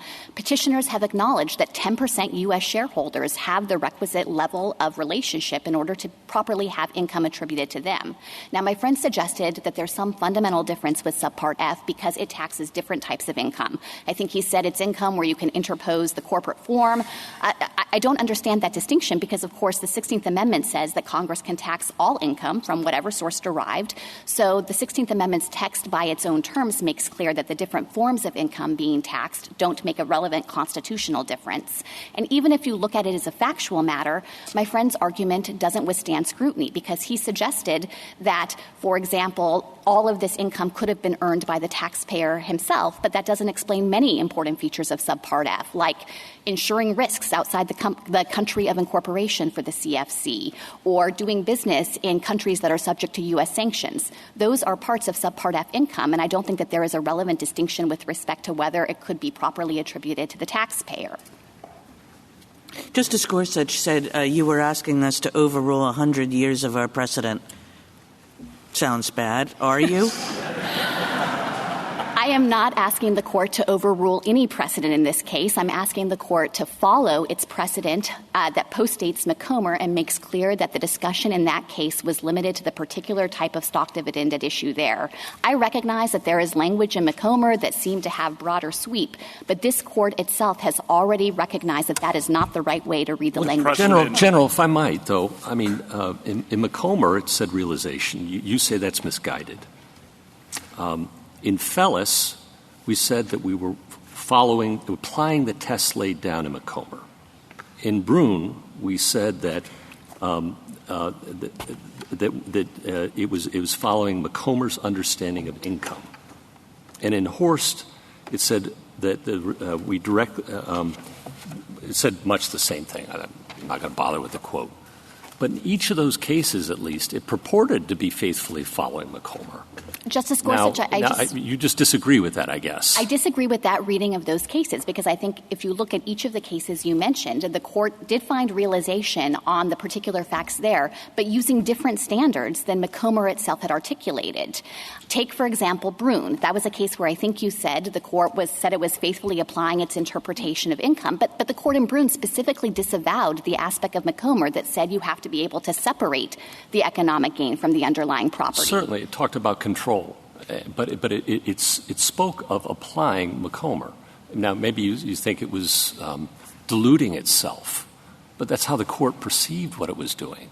Shouldn't that count for something? But look at the court statements in Griffiths. There, the court said that Macomber's theoretical bases had been undermined, that it had, quote, in effect been limited to the particular type of stock dividend at issue there, and that it didn't have controlling weight even with respect to other types of stock dividends, let alone other types of economic gains. So what do you understand to be the current state of our precedent? I mean, at a certain point you said, well, Macomber was confronting something that stock dividend had no economic consequence whatsoever. And that was true, and that could have been, Macomber could have been decided in a paragraph saying that. But that's not what the court did. Then, as you say, there are many cases following Macomber which basically leave Macomber's own theory of realization in the dust. But what do you take to be the current state of our precedent that we need to pay attention to? I think that if this court had before it another stock dividend case that involved an economically substanceless split, then Macomber would control. That's what Griffiths said. Macomber's limited to that particular type of stock dividend. But the court itself, in any number of follow-on cases, had said that Macomber doesn't have controlling weight outside that context. The court said in Glenshaw Glass, the statements in Macomber were not intended to provide a touchstone for resolving all future gross income questions that could arise. So I think to the extent that that leaves Macomber as a bit of an island unto itself, that is just the natural effect of this court's subsequent precedent, and we're asking the court to follow that precedent. The precedent most on point for you, I think you said, is Eisner, right? The partnership case. That's right. I think it involved the most analogous tax to the MRT. Explain why that dictates the result here or strongly supports the result here from your perspective, since that's the one you're relying on most. It strongly supports the result in this case because in Eisner, the court confronted a situation where partners claimed they could not lawfully be taxed on partnership income on a pass-through basis because state law operated to preclude any distributions of that partnership income to them. So by definition, under state law, the partners were not going to personally realize that income. State law prohibited the distribution. And the court rejected the claim from the partners and said that it didn't make a difference with respect to the permissibility of that pass-through tax from the partnership entity level to the partners themselves. Now, petitioners have suggested that partnerships can just be distinguished down the line because they say that partnerships have a different legal status than corporations. But it's not like partnerships have an innate legal status. Instead, they're creatures of state law, and there are any number of states out there that define a partnership as distinct from the underlying partners themselves. We also have good case law that governs Subpart F in the lower courts. This has been applied in numerous additional contexts involving pass-through taxation and corporations in particular. And it's not just the modern laws, Justice Kavanaugh, it is all of the history here. For virtually the entirety of this nation's experience with an income tax, there have been laws on the book, other than the brief period when Pollock governed, where Congress has taxed corporate income at the shareholder level. That is a classic pass-through tax, and it's how the MRT operates. I agree with that history and your description of it. I was just isolating the case that's really kind of closest, I think, is Eisner. And I just wanted you to spell that out. What about the fact – I'm sorry. Sorry, go ahead. Go ahead. I was just going to ask you if Eisner is closest on this pass-through point, what's your best federal case upholding a federal tax on appreciation, or do you have one? So I don't have a case from this court that upholds a tax on appreciation. I think there are some lower court cases that have considered things like accrual accounting or other situations. There are fewer taxes that reach appreciation. I think the pass-through mechanism is the more common one when we're thinking about gains that aren't realized to the taxpayer himself. But there are, I think, a variety of taxes out there and have been through history. Like the mark-to-market one you were Exactly. And it's really important to recognize the importance of being able to tax in that context. The situation that Congress confronted that prompted it to enact these mark-to-market taxes is the fact that taxpayers can often manipulate realization events. So, for example, they can enter into offsetting futures contracts that don't really have any economic substance to them, but allow the taxpayer to hold on to the one that has a gain, to defer taxation, maybe get favorable capital gains rates, and to sell the one that's a loss and thereby immediately have a taxable event. And Congress recognized that that was a loophole in the tax code that could enable this kind of abuse. So there are taxes, like the mark-to-market one, that tax based on appreciation, but it's fair to say that we would be doing something new if we accepted your argument that income is any kind of economic gain, appreciation included. I appreciate the opportunity to clarify because we are not actually asking the court to define income that way. I think if there's a lesson to be drawn from Macomber, it's that there's a real danger in trying to as an abstract matter, define income for all purposes or to as Glenn Shaw Glass said, to provide a touchstone for all future cases, in part because our experience with the tax code is that taxpayers often latch onto those statements and use it as a basis to try to avoid taxation going forward. So I don't think that the court needs to approach this issue by adopting some global or universal definition of income. The Internal Revenue Code itself doesn't define income. Instead, it says that income is all income from whatever source is realized and then gives some illustrative examples. I don't think my friends are offering the court a definition of income because they say income is realized gains or maybe some category of unrealized gains that you can say are constructively realized. I don't think it's necessary for the court to actually try to comprehensively define it here. Thank you, counsel. I understood your answer to Justice Barrett to be the same as the answer that you gave me with respect to unrealized increase in value from one time to another time in real property, that you didn't have any authority to support that. That's right. I'm not pointing to a case from this court that I think would find that that's taxable. There's also nothing from this court other than reading Macomber for all it's worth that I think would necessarily rule that out. And when you just said that's the lesson of Macomber, you mean that's the lesson of Macomber's demise? Yes, exactly. That ultimately, I think the court recognized that those statements, which were rendered as an abstract matter and opined on taxes that weren't directly presented there, had untenable consequences and were also profoundly ahistorical. So I think there's a lot of wisdom in following the approach the court articulated in Griffiths, where the court said, we don't rule on the constitutionality of a tax until we find that Congress has actually laid that tax. I think the court should take each tax as it comes for purposes of resolving these questions. Thank you. Justice Thomas? Justice Alito? General, I still want to understand the limits of your argument. I am quite concerned by the potential implications of petitioner's argument, and you stress that in your brief. You say that if we rule in petitioner's favor, then large, important pieces of the tax code will also logically fall. And I think that's a fair argument. But I think it's also a fair argument to do the same thing with your position. And I want to understand the limits of your position. Now, coming in, I understood your position to be that realization is not required and that the 16th Amendment realization to the taxpayer is not required, and therefore the 16th Amendment allows the taxation of income. And you seem to define income in your brief as economic gain between 2 points in time. You say it is those well-established principles that distinguish income taxes from property taxes. So if that is correct, then what about the appreciation of holdings in securities by millions and millions of Americans, holdings in mutual funds over a period of time without selling the shares in those mutual funds? Can those be taxed under the 16th Amendment? I think if Congress actually enacted a tax like that, and it never has, that we would likely defend it as an income tax. But you don't have to agree that that tax would be valid in order to uphold the MRT. So if you think I understand that. And in order to rule for petitioners, we don't have to say anything about Subpart F or S corporations or partnerships or the accrual method of taxation. But your answer is that would probably, you'll at least go that far, that would probably be permissible under your interpretation of the 16th Amendment. I think it probably would, but I think the court could draw lines based on history. And if there truly were a widespread tax on all amount of appreciation for every taxpayer, that wouldn't look like anything Congress has done before. The court has sometimes used history like that to draw principled lines. Here we have exactly the opposite situation where Congress has enacted a tax that looks exactly like any number of pass-through taxes through history. So here I think history functions as a rule of inclusion with respect to the propriety of this tax. Now, as to the Chief Justice's question, how about the appreciation in value of real property?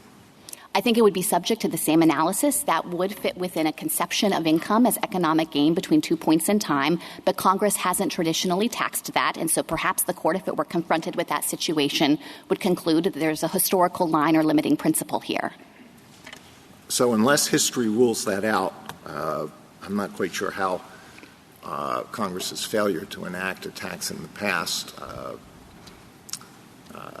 brings that outside the 16th Amendment if the tax would otherwise fall within the 16th Amendment. But you say that that potentially is also taxable as income under your theory. Yes, and I think it's clearly taxable under the Constitution. Again, this is not a question about Congress's power. It's about the mode of taxation and whether to apportion that tax or not. Now, if some sort of constructive realization or some test for attribution is required, what is your test? How far may Congress go in attributing income to someone who has not realized that income in the standard understanding of that term?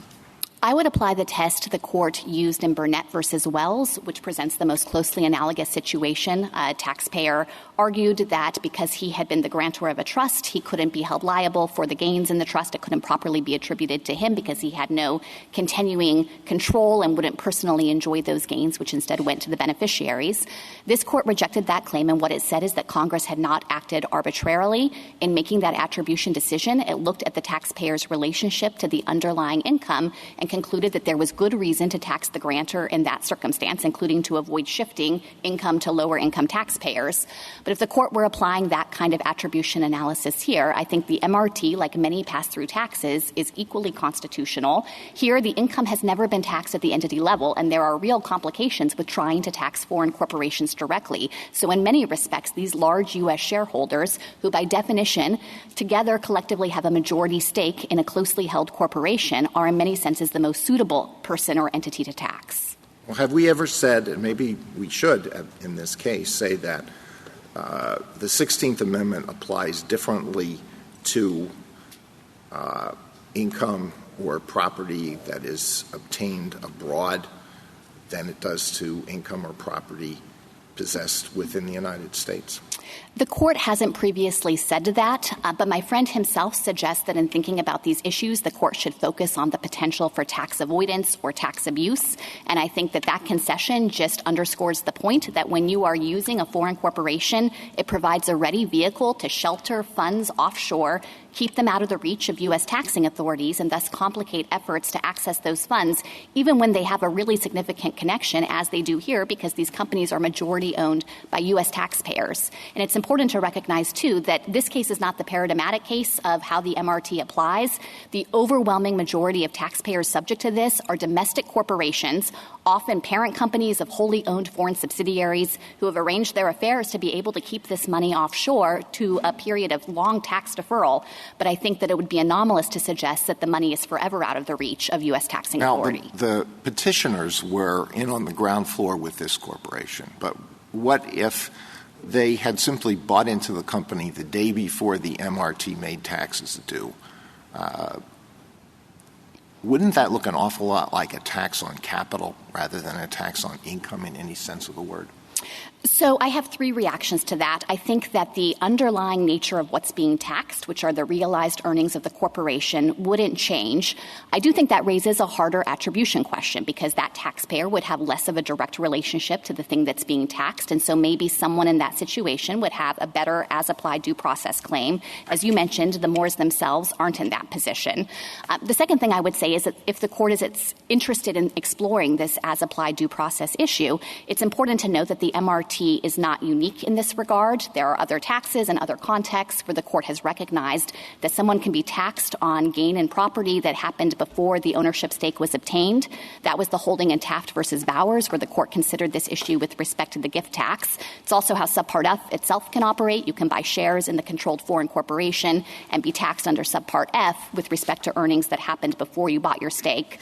The third point I would make is that as a factual matter, this situation is unlikely to arise, and that's because Congress has enacted other provisions of the code that largely tie the gains to the person who owned the shares at the relevant time. This is 26 U.S.C. Section 1248, and it taxes gains at the time of sale. So in your hypothetical, in 2017, when the person is buying the share in the company, it taxes gains to the seller as though they were paid out of the retained corporate earnings. And then there's a parallel provision for the buyer under the MRT, 26 U.S.C. 965 D2B, that ensures that the buyer doesn't have to include that in his income through a cross-reference to Section 959. So in those ways, I think that Congress was trying to attribute the income to the person who owned the shares at the relevant time. Thank you. One last subject. I'm sorry to go on so long on this. Your brief makes an awful lot out of Collector versus Hubbard, decided in 1871. To what degree does your argument depend on that?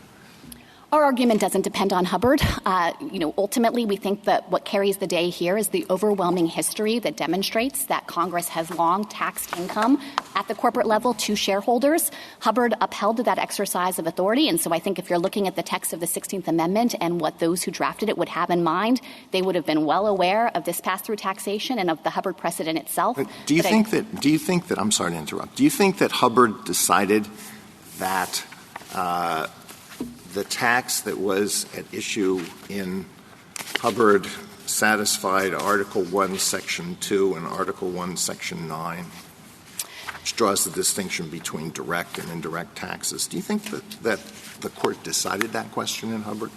So Hubbard's discussion of this issue is brief. I don't think that it parsed the constitutional text that way, although it did say that this was within Congress's power to enact. So I understand that to be a constitutional holding, but I acknowledge that it didn't get into the specific provisions of the Constitution or their interpretation. Do you think it was overruled in Pollock? So I think that I don't think it would be right to say that Pollock was the last word on it, of course, because even if it was overruled in Pollock, the 16th Amendment came along and itself reversed Pollock. Well, do you think that the Pollock court understood itself to be overruling Hubbard? I think it's possible that, yes, the Pollock court understood itself to be overruling Hubbard. It was obviously adopting an understanding of what constitutes a direct tax. That was a sharp departure from what had come before. I guess what I would say, Justice Alito, is that it seems to me implausible that the drafters of the 16th Amendment, in seeking to overturn Pollock and fully revive Congress's pre-existing income tax authority, would have meant to do so with respect to all the ways Congress had exercised that authority, except for the type of pass-through tax that Hubbard specifically approved. Well, I mean, if the court in Hubbard thought that it was overruling Hubbard, if the court in Pollock thought it was overruling Hubbard, what do you make of the fact that it doesn't even mention Hubbard? And as far as I can tell, Hubbard was never cited by the attorneys in that case. And, I looked back at Professor Fiss's volume in the Oliver Wendell Holmes devise of the Supreme Court on what he has to say about Pollock, and he says, Pollock was a special ceremonial occasion for the court. The greatest lawyers of the day appeared for both sides. So the greatest lawyers for the day didn't understand that there was Hubbard that had supported, the attorney arguing for the government just didn't realize that they had Hubbard on the book that supported their position. Well, and the court entirely missed it. Maybe they missed an opportunity to make a good argument in that case. But I think ultimately the important point is that relying on Pollock and trying to parse Pollock versus Hubbard ignores the effect of the 16th Amendment. This was an amendment to the Constitution that was specifically designed to restore a pre-existing power. And the right way to look at how what that power means is to look at how it had actually been exercised before. Thank you. Justice Sotomayor? I don't fault the parties for shooting for the stars. But I guess the tenor of the questions is that nobody's happy with anybody's definition of anything, okay? You started by suggesting a narrow ruling. I think there are two ways to narrowly rule.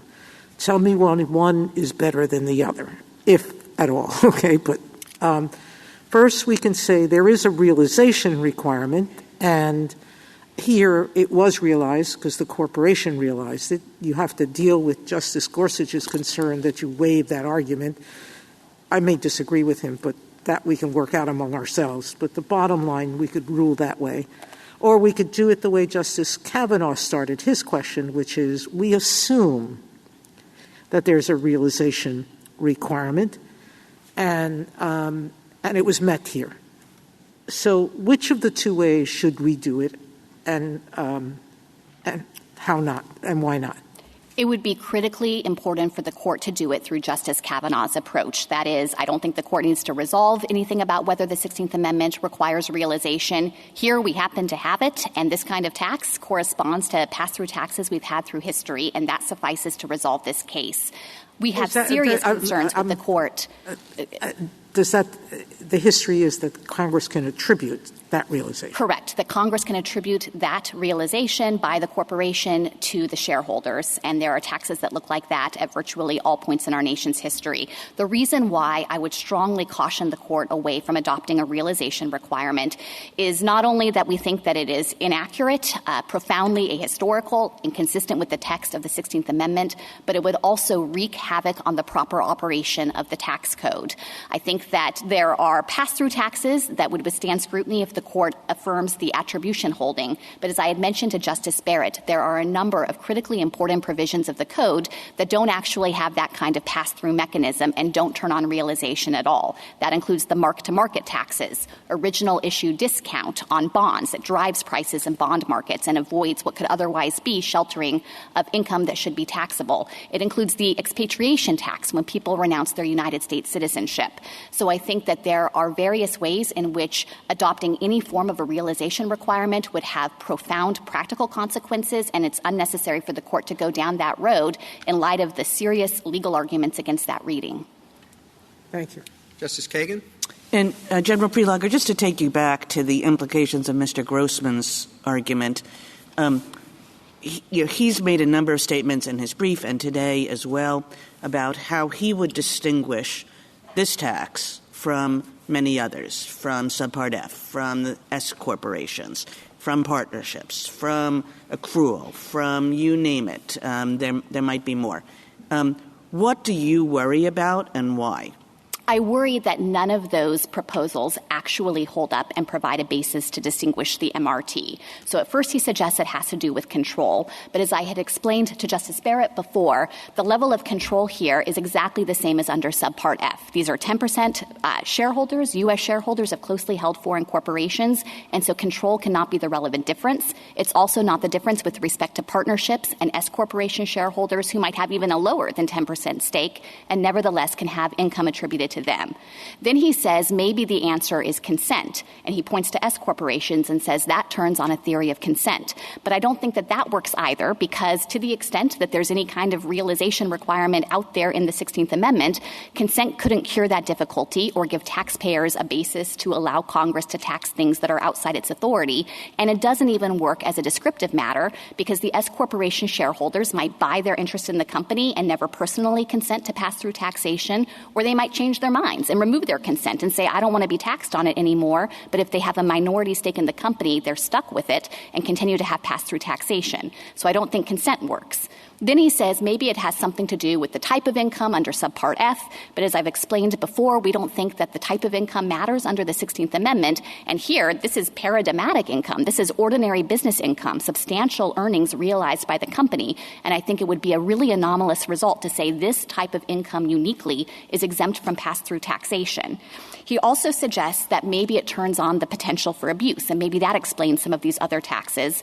But there again, I think that the MRT itself responds to the concern that these domestic corporations in the main, also some individual shareholders, have been able to keep the money offshore in the closely held foreign corporations and thereby defer taxation on them.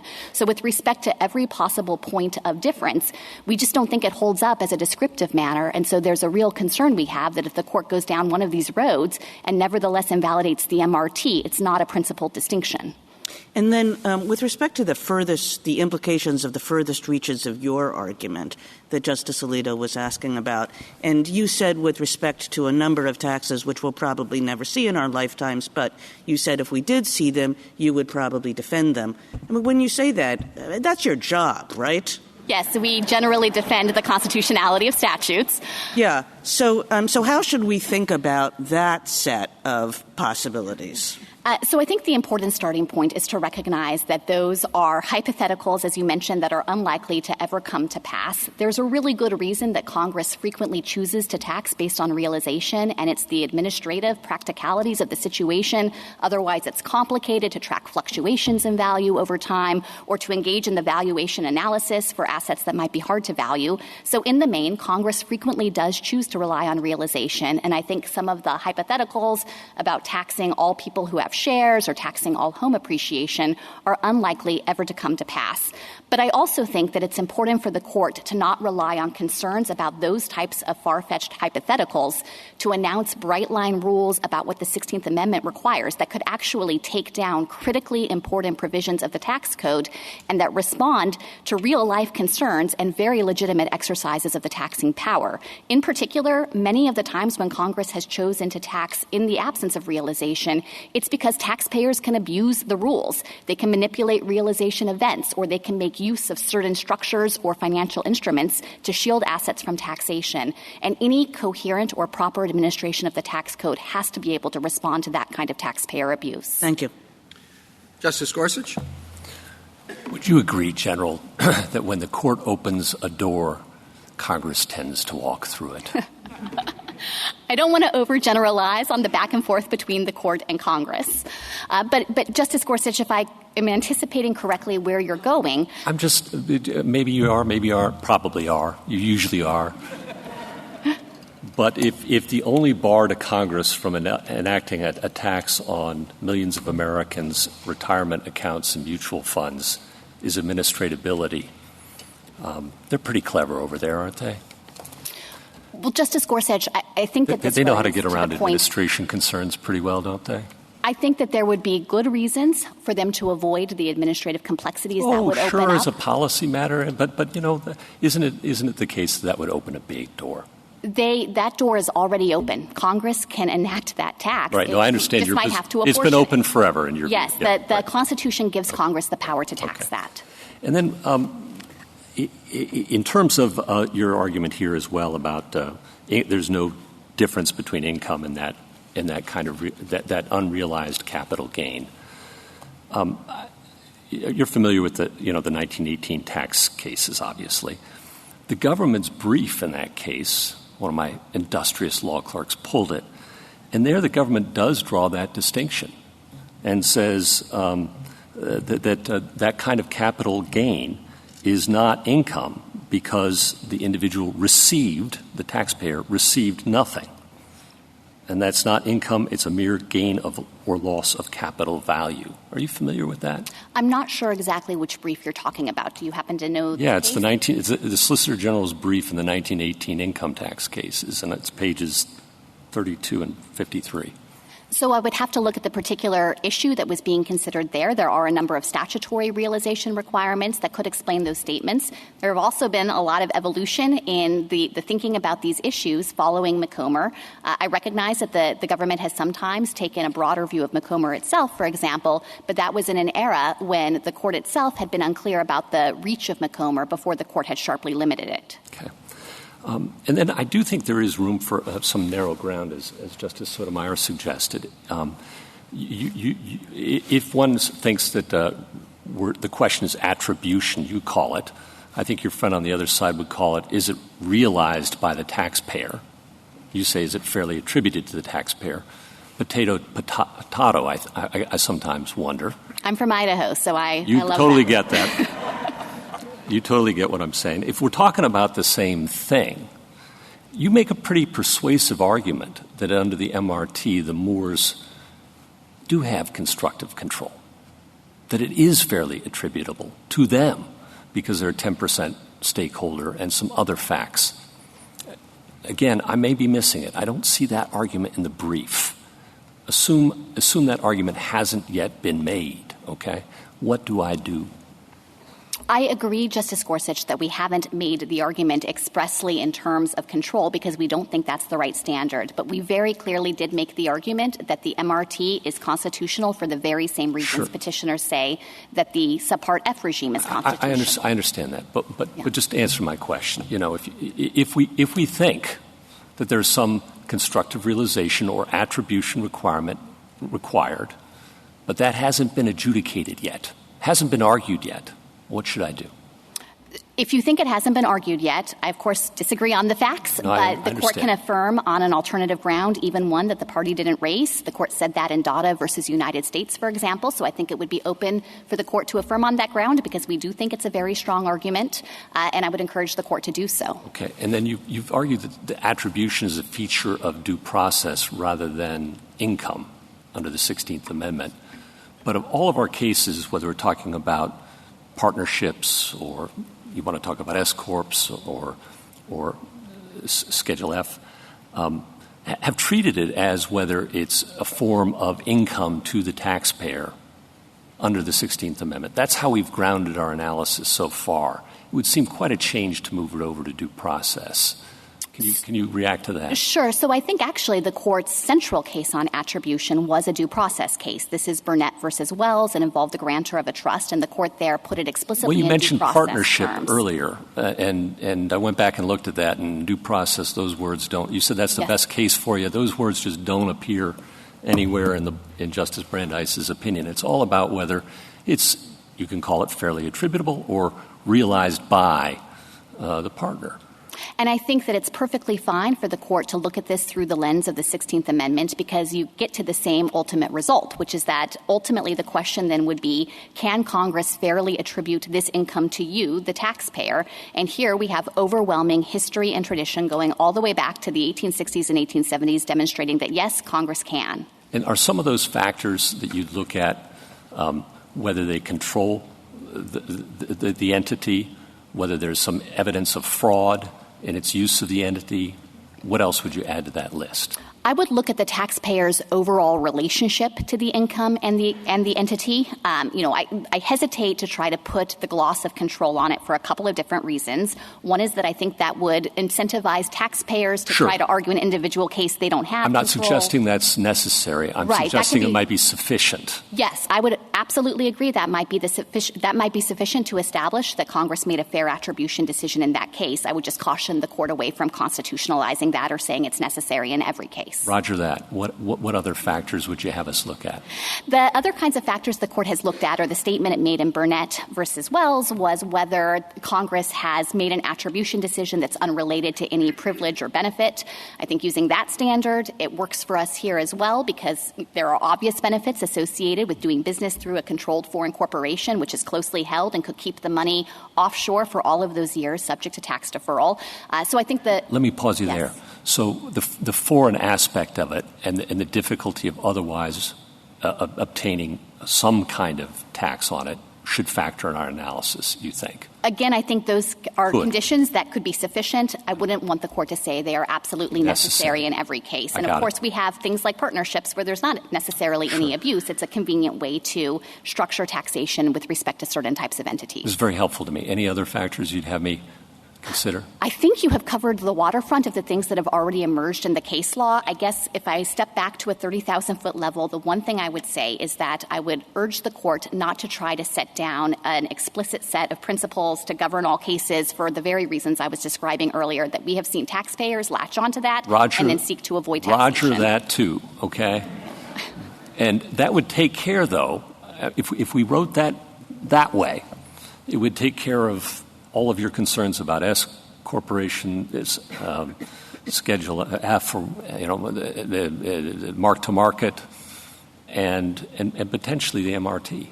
Yes, certainly. I think the MRT, in addition to all of those other taxes, satisfy the types of criteria that the court has looked at that are relevant to this attribution question. Whether we call it attribution or constructive realization, potato. Well, on that one, I would shy away from constructive realization just because I think it introduces an additional layer of ambiguity in the code. I mean, by definition, it means not actual realization, and so I think that it's a term that doesn't appear in the code itself. The way I read our precedent, maybe, and I'll stop, but the way I read our precedent, at least, is it's fairly saying that this individual realized, gained control of, or could be reasonably adjudged to have done that by Congress. This person has control over these assets. And you've given me a very helpful list of factors from this Court's history and practice, consistent with our precedent, rather than calling it all misguided, that might work. Fair enough? I don't think that it's right to say that this list of factors gives the taxpayer sufficient control over the assets, just again because the concept of control can be inherently confusing here if it suggests a majority stake. You know, the S-corporation shareholders, right. They might have a 1% stake in the company and not have any control. Okay. So I think that's where I have a little bit of disagreement on how to describe what we're discussing. Okay. That's very helpful to me. Thank you, General. Justice Kavanaugh? You don't want us to use the phrase constructive realization. Yes, I think that phrase is inherently amorphous. It doesn't appear in the code. Right. It appears to be a phrase that petitioners have invented for purposes of trying to save these other taxes, and I think it would open up immediate disputes about what exactly it encompasses. Right. And on the proverbial open door for Congress, members of Congress want to get reelected.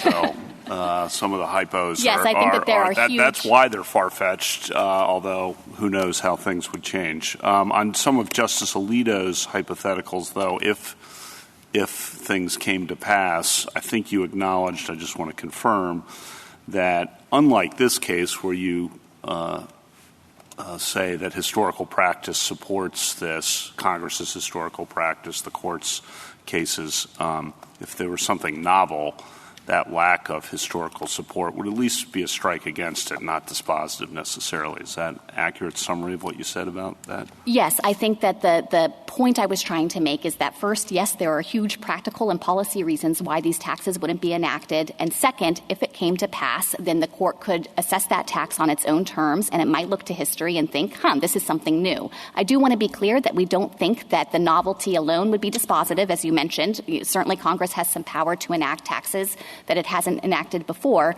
but it would certainly provide a reason to scrutinize that tax a little more carefully. Here, the court doesn't have to go down that road because the history is all on our side. One hypo of my own, just to make sure it's covered. I think it's an easy one, but I want to make sure. If there were a federal tax on the value of someone's property, you agree that's a direct tax, or on the value of someone's holdings, you agree that's a direct tax that would have to be apportioned, correct? Exactly. That's a quintessential tax on property because it's looking at the total value of the asset, and it's doing it at a particular point of time, and maybe you could even levy it again and again on the same value like any homeowner experiences with a property tax bill for the home. That's totally different from an income tax where you're taxing the increment of gain over time and generally only doing it one time, with any future tax looking to a new increment of gain over a new period of time. Okay, last question. Your position on the MRT, and you say Heiner and Subpart F and S Corps, and say this is all similar in kind. The one wrinkle, and I just want to make sure we're on the same page, is that this goes back a lot of years and rolls in income from many past years. What should we say about that? So and let me just add, and he says ultimately if you can just roll in, I think, income at any point in time, then that really becomes not much of a limit at all. So let me react to that in a couple of different ways. I think that the length of the look-back period here can't change the underlying character or classification of what's being taxed as income. This was actual earnings brought in by the company, kept in their coffers. If it was income in year one, then I don't think there's any expiration date on classifying it as income in a future year. And I think it would be anomalous for Congress to lose its ability to tax that as income just because it's granted a period of tax deferral. So instead, I think that the look-back period, instead of relating to the 16th Amendment or any fundamental questions about what income constitutes, is instead a retroactivity concern. It I think, arises under the Due Process Clause and would turn on whether Congress had a legitimate purpose for having this kind of look-back period and used rational means. Here we think that that is clearly satisfied. Petitioners raised a retroactivity due process argument below. The court rejected it in the Ninth Circuit. They haven't renewed it here, and I think it's because it clearly fails under precedent like United States versus Carlton. But ultimately, I would urge the court to recognize that that is not about the proper characterization of the underlying tax base. Thank you. Justice Barrett? I want to follow up on your factors to Justice Gorsuch. So you talked about how it could be fair, Justice Kavanaugh just said, S corps, partnerships, an MRT, and the MRT tax, to say that this is attributable to the shareholders or to the partners or, to the settlor of the trust. How do we know that? Is it because this is closely held? Because I assume what your friend on the other side is going to say is, well, they had 10%, they weren't majority holders, and so they couldn't force a distribution. So how would you articulate that when it can fairly be attributed? If we're not talking due process, if we're talking about it from a 16th Amendment point. Yes. So I think at the outset, the court could rely on the lessons to be drawn from history and tradition here. This functions like the early income taxes that I pointed to from the 1860s and 1870 that taxed shareholders on corporate income. At that point in our nation's history, corporations were generally closely held. There were fewer Americans who owned stock. And so I think that they functioned quite analogously to the MRT insofar as they reached a distinctive category of shareholders generally in those closely held corporations. At the end of the day, I guess what I would say is that certainly we think it's a factor in our favor that this reaches relatively large U.S. shareholders. It's true it's 10%, so they don't have to have a majority stake. But the premise of Congress is that these kinds of large shareholders can usually work together with other shareholders in this closely held corporation. There aren't going to be that many of them to direct the company's policy or to force a distribution, as the case may be. And that kind of threshold, 10%, appears throughout the law, not just in the tax code, but in the securities context, for example. There are additional obligations imposed on 10% shareholders of companies. So wherever the line might be drawn and thinking about it from this relationship to the funds and level of influence of the corporation's policy, I think 10% falls well within the line of what should be recognized as permissible. Okay, thanks. Justice Jackson?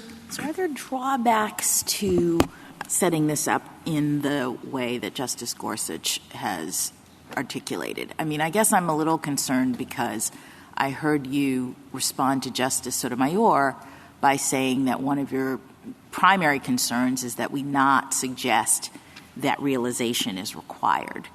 And would taking the approach that Justice Gorsuch has articulated require us to do that, or could we assume, or how do we get around the other caution that you put forward? So if I understood Justice Gorsuch's approach, and I hope I'm not getting it wrong, the idea behind this approach would be to recognize that here we actually have realized income, so the court doesn't need to resolve the status of that under the 16th Amendment, and instead the pressure point is whether Congress could enact a pass-through tax on the 10% U.S. shareholders who are subject to this income. Is that fairly encompassed by this question presented? I mean, this sort of goes to your discussions with Justice Alito, I think.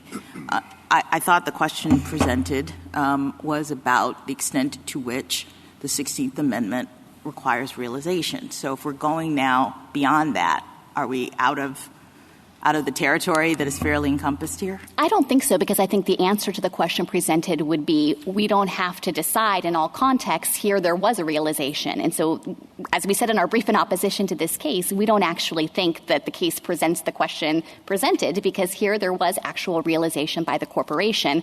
And the real dispute between the parties is whether Congress made a fair attribution decision. Let me ask you just another question about the government's brief. Why did the government make an argument about excise taxes at the end? So we think that the MRT is clearly constitutional on an excise tax theory as well. There's been some suggestion at argument this morning that maybe we didn't present that argument below, and that is incorrect. In the Ninth Circuit, we said that even if the MRT isn't properly characterized as an income tax, it's not a direct tax. And we said that therefore Congress had Article I authority to enact it and pointed to the Spreckle sugar case, which is an excise tax case. So I think we did preserve the argument. The Ninth Circuit didn't have occasion to reach it because it ruled in our favor favor on the primary income tax argument. But if this court had any doubt about whether this is a proper income tax, we think the court could affirm on the excise tax argument in particular. And as I had mentioned in an earlier response, one of the important things for the court to keep in mind is that 99% of the tax owed under the MRT is owed by domestic corporation shareholders, large U.S. companies, for example, that have these foreign subsidiaries where they've been holding money overseas for a number of years, and this would be a tax on the privilege of doing business with those corporate relationships and in that corporate form. So at the very least, we'd urge the court not to invalidate the MRT in all of its circumstances without proper consideration of that argument. And that's because the constitutional question is whether or not it is a direct tax, because that would be the circumstance under which apportionment is required. Yes, exactly. And I think this relates to your earlier questions, Justice Jackson, about the meaning of Hilton and about whether this can in any sense properly be considered a direct tax. Ultimately, I think one of the ways to understand the categories in the Constitution is in relation to one another. And at the very least, this is not a tax on land. This is not a tax on personal property. It's not a head tax. Therefore, it's not a direct tax, and we think it's either an excise or an income tax. One final question about Macomber. Why shouldn't we take this opportunity to just put an end to it? If we were to apply the stare decisis factors that the court goes through when it decides whether or not to formally overrule the precedent, doesn't Macomber fail anyway? I agree that Macomber would fail those factors in an appropriate case. The reason we haven't asked the court to overrule Macomber here is because we just think it's inapplicable by the terms of subsequent precedent that have already said Macomber only has controlling weight with respect to that very specific type of stock dividend. And so I think the court has already done the work here of effectively leaving Macomber limited. But if we disagree with you and we applied the stare decisis factors, you would say the government would still win on its view that Macomber is not good law or controlling this case. If this court thought it were necessary to walk through the stare decisis factors, then yes, I think that in each instance, Macomber was egregiously wrong. It didn't grapple with the text of the 16th Amendment in a legitimate way or look at all of the history that I think is relevant to that question. It has been subsequently eroded by any number of additional precedents. And in the end, with reliance interests, here Congress has relied on those subsequent precedents by enacting any number of taxes that wouldn't satisfy Macomber's realization framework. And petitioners themselves acknowledge that Macomber's realization framework couldn't actually carry the day because the taxes that they have said are constitutional wouldn't survive under Macomber. Thank you. Thank you, counsel. A rebuttal, Mr. Grossman? Thank you. The government's recalibrated position, as explained by my friend, is not narrow, and the court should not mistake it as such. The government's view that a corporation's earnings can simply be attributed to any corporate shareholder is staggeringly broad. Corporations like Microsoft and ExxonMobil have hundreds of billions of dollars of retained earnings on their books that they've invested in corporate assets, research and development, and other activities. And in some cases, those retained earnings exceed the current value of shares. Under the government's view, and I think as demonstrated by the MRT, apparently the Congress could simply tax backwards, reaching back as far as it would care to do so, to attribute those retained earnings going back many years to current shareholders, again, in some instances in excess of the value of their current holdings. But I think the court should also keep in mind that there's an impact to that position, that purportedly narrower position, under the existing code, which is that there is no carve-out against taxing shareholders in the current code on corporate earnings. If those are 16th Amendment earnings, 16th Amendment income to shareholders, then they are already subject to the income tax through the gateway definition of gross income that reaches everything that is income under the 16th Amendment. So if there's no carve-out, those would already be subject to it. I think this just demonstrates the way that the government's position would make a hash of existing law and cause enormous confusion with respect to how our tax system functions. By contrast, I don't think that there are any serious consequences of this realization principle that we've put forward in this case, because it is the thread that runs through the court's jurisprudence going back over a century and is the glue that holds together the tax code as it exists today. Every tax that my friend has mentioned falls into one of two categories. Some of those, particularly regarding the abuse of the corporate form, turn on theories of constructive realization, or you might say assignment of income. I don't think there's much of a distinction. The remainder of them are straightforward excise taxes that are supported by the long history of congressional practice. These include, for example, the original issue discount. It's simply an excise tax on the transaction regarding the transfer of a bond. Congress has been levying taxes like that for over 130 years at this point. Others, like the mark-to-market taxes, are excise taxes like in Spreckles on conducting business in a specified fashion. Again, those sorts of taxes predate the 16th Amendment, and nobody has ever called into question their constitutionality as such. There's also case law. If it was simply enough if it was simply enough to attribute income to anybody with a close relationship to it, all of the court's corporate reorganization cases and cases involving shareholder rights, and really pretty much all of the 16th Amendment cases involving trusts and everything else, would have been about a sentence long, because it wouldn't really take much more than that for the court simply to say, well, there's a close enough relationship, and so who cares whether or not the person realized income or not. Of course, that's not the inquiry the court has undertaken. And so far as Macomber's rule is concerned, and the court has applied the dividing line recognized by Macomber as recently as 1975 in Ivan Allen, and has carried forward the same principle in cases like Indianapolis Power and Light in 1990, as well as restating Incogit Savings in 1991. I don't think this concept of realization is anything unfamiliar to our law, and indeed, it's the only way to understand the current tax code. Congress has the anti-income avoidance provisions of the tax code are long, lengthy, reticulated. I don't envy anybody who's had to spend their time reading Subpart F and practices in that field. But the reason those are so complicated and reticulated is because Congress has tried to stay within the realization line.